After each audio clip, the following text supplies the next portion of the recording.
So this paper is concerned with what we can do to support learning and attainment from feedback, offering learners the support they need to go through the feedback uptake process, while also enabling them to be agentic and reducing the amount of time that teachers have to spend on feedback.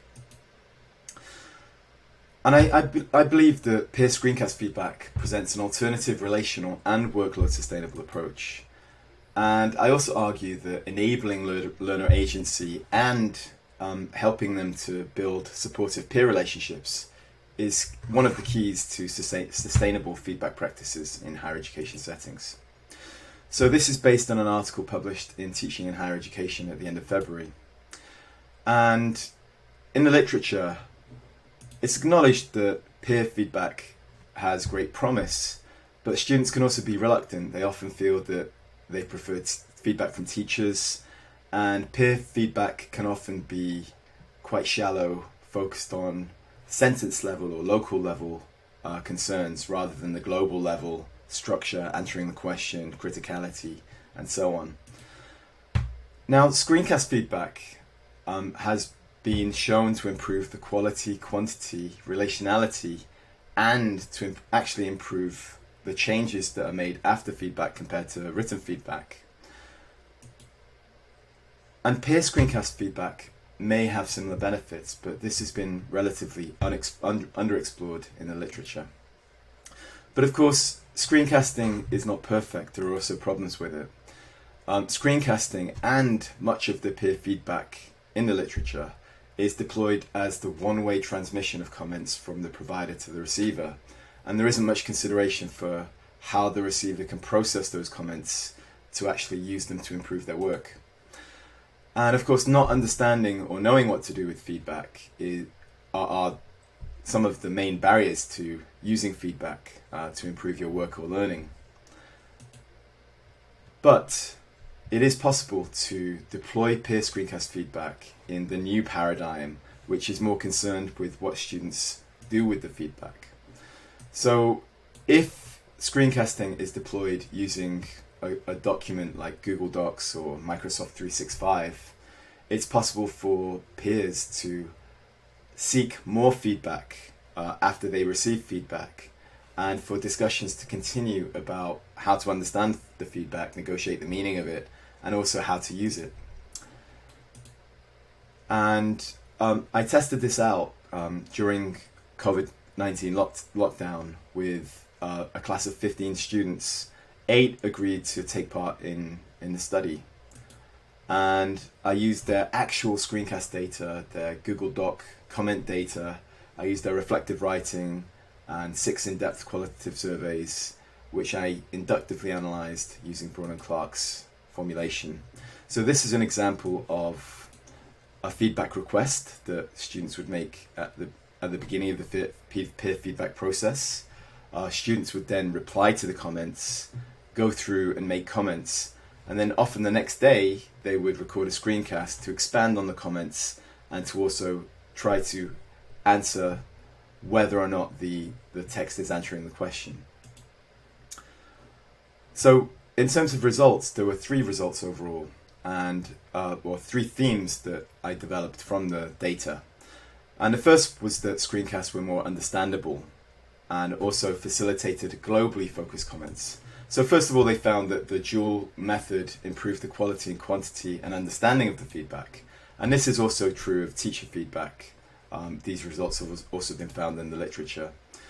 And this is also true of the teacher feedback. The peer screencasts focused on the global aspects of the essay, whether the essay is answering the question, the structure, the criticality, while the docs focused on sentence level issues. And this was also found in the literature on teacher screencast as well. And the students felt that because of the modality impacted the way that they made comments, they felt that the peer screencast feedback with Google Doc offered the best of both worlds. And that's also a finding that's been in the literature as well. So they also found that screencasting with the camera feed was more emotionally supportive. Providers felt better about providing criticism because they felt that with their body language and facial expressions, it wouldn't be misconstrued by receivers. And receivers felt, when they saw their peers on camera giving them feedback, that they were making a great effort and that they were really trying to help them. And that helped them to view their peers as friends and teammates and collaborators rather than rivals. And in my context, there is a grading curve, and only 50% of the students can get A's. And previous studies have shown that this actually reduces their willingness to cooperate with each other and collaborate. But this didn't come up in this study. It seemed to help them to get over this problem. And the discussions they had, in many ways, they thought were the best things about the entire class. And it led to a virtuous cycle. They would give good feedback to get good feedback. And it was a kind of upward spiral of very positive and constructive discussions. And in the third theme, they felt that the ongoing discussions enhanced their understanding of peer feedback, enhanced their ability to use it, but also their trust in each other, and generally in the class it supported their engagement in the class as well. And the fact that they had a Google Doc to ask questions with, they couldn't meet face-to-face in class, so they couldn't ask in class. I might have given a little bit of time for them to start discussions at the beginning of class sometimes, but the fact that they could ask via Google Doc actually supported their feedback-seeking agency, because when they had a question about something, they could ask it in Google Doc. They'd maybe get the answer later that day or the next day, but they didn't have to worry about the other students' time schedules when they were asking questions. And that helped their understanding and use of feedback. And then it turned into a collaborative discussion.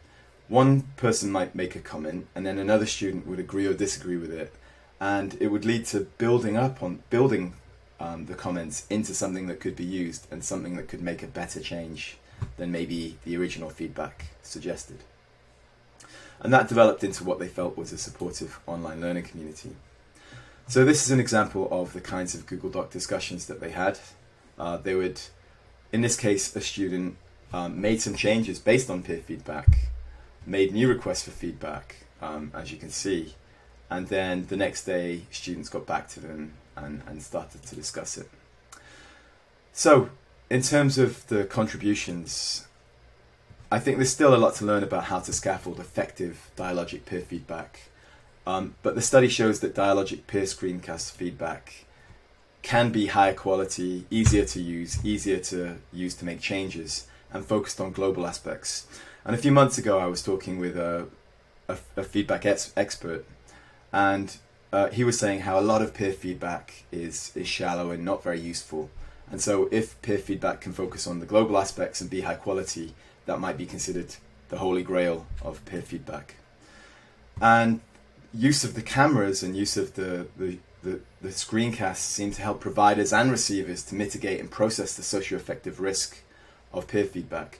And that is something that comes up in the literature to be a challenge.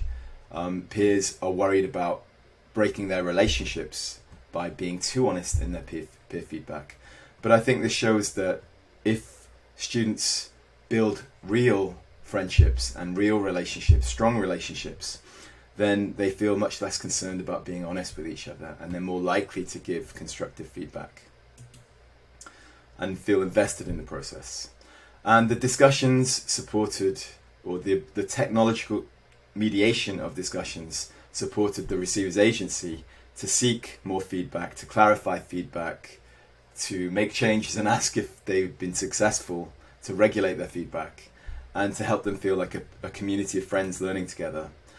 And so, in terms of what this means for the field, I think this shows how peer feedback can and should be a socio-constructivist process, where learners negotiate the meaning of feedback and discuss together how it can be used.